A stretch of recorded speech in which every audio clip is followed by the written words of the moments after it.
জায়গা ভেদে আলাদা আলাদা নাম হলেও এই পিঠাটা খুবই টেস্টি ও সুস্বাদু হয়ে থাকে খেতে। বলছি বরিশালের ঐতিহ্যবাহী কাটা পিঠা বা পাক্কন পিঠার কথা। তোমরা অনেকেই এটা চিনে থাকো বা নাম তো অবশ্যই শুনেছো। হ্যালো এভরিওয়ান, আসসালামু আলাইকুম। আমি লামিয়া, আপনারা দেখছেন লামিয়া রোমান কিচেন। আজকে আমার রেসিপি কাটা পিঠা বা পাক্কন পিঠা। তোমরা যে যে নামেই ডাকো না কেন, আমি এটাকে কাটা পিঠা নামেই বলি। তো চলো শুরু করা যাক। এখানে প্রথমে আমি 100 গ্রামের মতো মসুর ডাল এবং দুটো আলু নিয়ে নিচ্ছি। দুটো আলুতেও প্রায় 100 গ্রাম বা 150 গ্রামের মতো হবে। এটাকে ভালো করে কেটে ধুয়ে পরিষ্কার করে সিদ্ধ করে নিয়েছি। এখন এটাকে বেটে নিলাম। ভালোভাবে মিহি করে বেটে নিতে হবে। এখানে আমি 150 গ্রামের মতো নারকেল বেটে নিয়েছি। একদম সফট বা মিহি করে বাটতে হবে, কোনো দানা দানা থাকতে পারবে না। এরপর এখানে 100 গ্রামের মতো পানি দিয়ে দিলাম। পানিটা একটু গরম হয়ে আসলেই এখানে 200 গ্রামের মতো চিনি দিয়ে দিলাম এবং 3-4টে এলাচ দিয়ে দিব। তোমরা চাইলে এখানে আর দুটো দারচিনিও দিতে পারো, কিন্তু আমি দারচিনি ইউজ করব না। এবার পানিটার ভিতরে চিনিটা গলে গেছে, এখন আমি নারকেলটা মিশিয়ে দিব। নারকেলটা মিশিয়ে এবার ডাল বাটাটা মিশিয়ে দিব। এটাকে ভালো করে মিশিয়ে নিতে হবে যাতে দানা দানা না থাকে। এটা বলক এসে পড়লে তারপরে এটাকে দিয়ে দিতে হবে ময়দা বা আটা। চালের গুঁড়ি ইউজ করা যাবে না, ময়দা বা আটাই দিতে হবে। এই পর্যায়ে এসে চুলার জালটাকে লো আঁচে রেখে দিবে। হাই হিটে রাখলে পুড়ে যাবে। আস্তে আস্তে আস্তে আস্তে ভালো করে নেড়ে চেড়ে মিশিয়ে নেবে।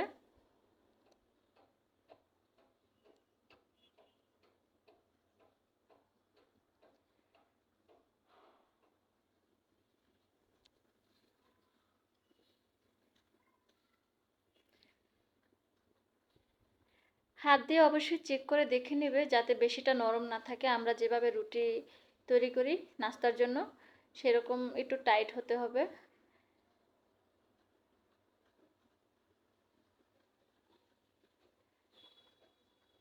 এটা আমার সিদ্ধ করা হয়ে গেছে। এরপরে এটাকে ভালো করে মেখে নিতে হবে।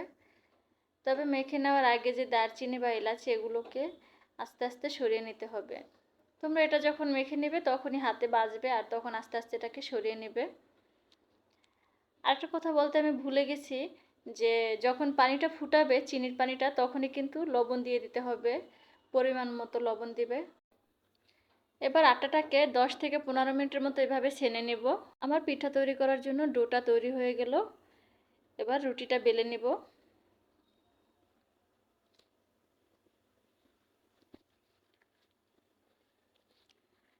রুটিটা অনেকটা মোটা রাখতে হবে, তাই এটাকে ভালো বড় করতে পারবে তুমি রুটিটা। তারপর কেটে কেটে নিব, তো তাই আমি এটা বড় করে বেলে নেব রুটিটাকে।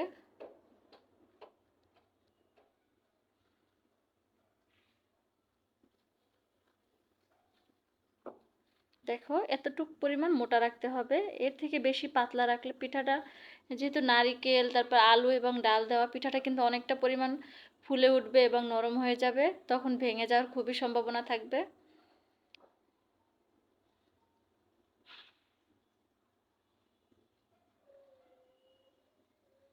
এরপর নিজের ইচ্ছা মতো কেটে ডিজাইন করে দিবে। চামচ বা চাকু যা থাকে,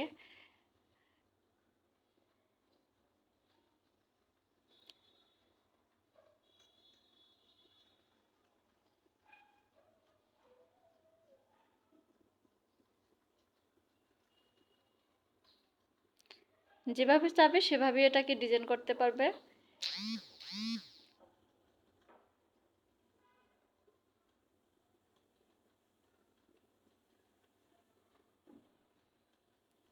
আমি খুব সহজভাবে দুইটা ডিজাইন দেখিয়ে দিলাম।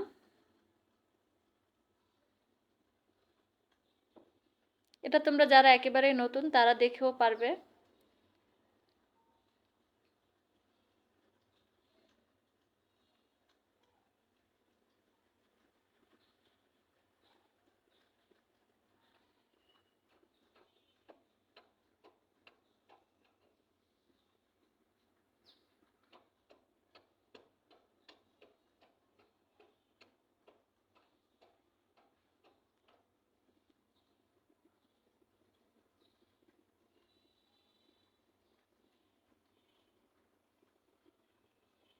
এখানে তোমরা চাইলে রুটির বেলে তারপর স্টিলের যে গ্লাস থাকে বা কাচের গ্লাসের মাথায় তেল মেখে তারপর গোল গোল করে কেটে নিজের মতো শেপ দিয়ে দিতে পারবে।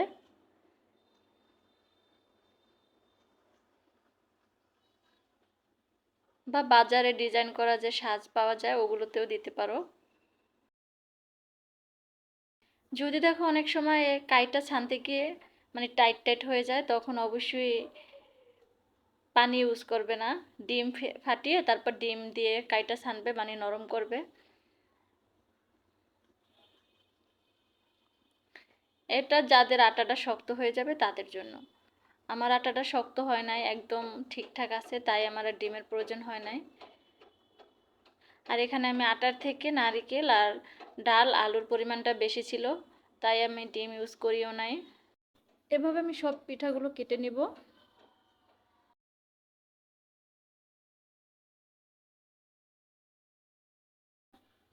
এবার একটা প্যান কড়াইয়ের ভিতরে পর্যাপ্ত পরিমাণ তেল দিয়ে দিলাম। তেলটা গরম হলে পিঠাগুলো আস্তে আস্তে দিয়ে দিব। অবশ্যই খেয়াল রাখতে হবে যেন হাতে তেল না লাগে, খুব সাবধানে এই কাজটি করতে হবে। এখানে তেলের পরিমাণটা এমন থাকতে হবে যেন পিঠাটা অর্ধেক পরিমাণ ডুবে থাকে। এর বেশি দিলে সমস্যা নাই, তবে কম দিলে পিঠাটা একটু মানে কালার আসবে না ঠিকঠাক মতো। আমি পিঠাটাকে উল্টিয়ে দিলাম।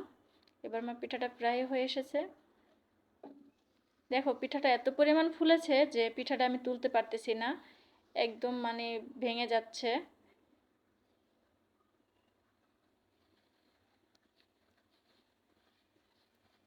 একদম সফট এবং খুবই সুস্বাদু পিঠাটা খেতে। তোমরা বাসায় অবশ্যই ট্রাই করে দেখবে।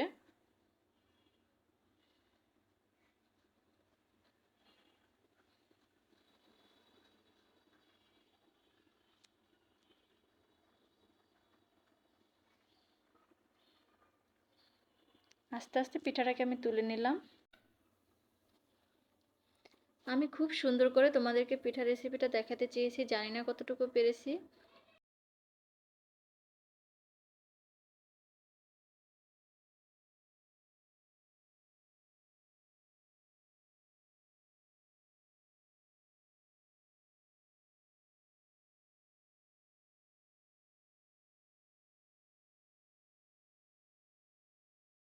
পিঠাটা ঠিকঠাকভাবে হওয়ার আগে বারবার নাড়াচাড়া করবে না, যেহেতু পিঠাটা খুবই নরম হয়ে যায় চুলার তাপে পড়লে, তাই এটাকে বারবার নাড়াচাড়া করলে পিঠাটা খুব ভেঙে যাবে।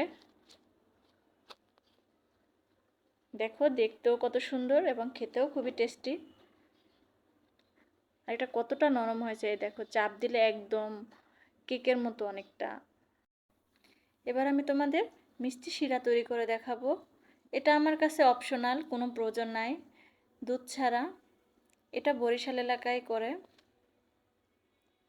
যতটুকু পানি তার ডাবল চিনি দিতে হবে। একটু হাত দিয়ে মানে ধরে দেখবে, যেমন হাতে আঁশ বাজে বা চামচ দিয়ে ফেলানোর সময় যেমন একটু আঁশ আঁশ হয়, তখন মনে করবে শিরাটা হয়ে গেছে। আমার শিরাটা রেডি হয়ে গেছে। এখানে এলাচ আর দারচিনি দেওয়ার কারণে ফ্লেভার ভালো আসবে। এরপর আস্তে আস্তে করে পিঠাটাকে দিয়ে দিবে। এই শিরাটার ভিতরে ভিজালে পিঠাটা আরও নরম হয়ে যায় এবং খেতে খুবই টেস্টি লাগে। তোমরা একবার হলেও বাসায় অবশ্যই ট্রাই করে জানাবে এবং আমাকে অবশ্যই কমেন্ট করে বলবে যে কেমন হয়েছে।